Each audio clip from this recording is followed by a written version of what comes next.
నమస్కారం ఈటీవీ 360 కి స్వాగతం ముందుగా ప్రధాన అంశాలు ప్రజా ఫిర్యాదులకు మెగా కాల్ సెంటర్ 28 ప్రభుత్వ శాఖలు అనుసంధానం నేడు ప్రారంభించనున్న సీఎం పంట భూములు వ్యవసాయేతరంగా మార్చేందుకు చట్ట సవరణ నేడు మంత్రివర్గం ముందుకు రానున్న భూ మార్పిడి బిల్లు గుంటూరులో సామాజిక పింఛన్ల స్వాహాపై సమగ్ర విచారణ అక్రమార్కులపై చర్యలు తప్పవన్న నగరపాలక అధికారులు అలంకారప్రాయంగా మారిన రక్షిత మంచినీటి పథకాలు ప్రకాశం జిల్లాలో గొంతు తడపని తాగునీటి ప్రాజెక్టులు హిమాచల్ సీఎంకు ముచ్చెమటలు పట్టించిన ఈడీ మనీ లాండరింగ్ కేసులో 9 గంటల పాటు విచారణ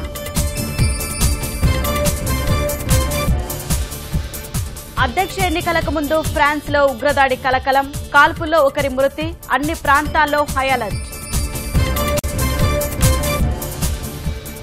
ఐపీఎల్లో కొనసాగుతున్న ముంబై ఇండియన్స్ జోరు ఇండోర్ మ్యాచ్ లో పంజాబ్ పై 8 వికెట్ల తేడాతో గెలుపు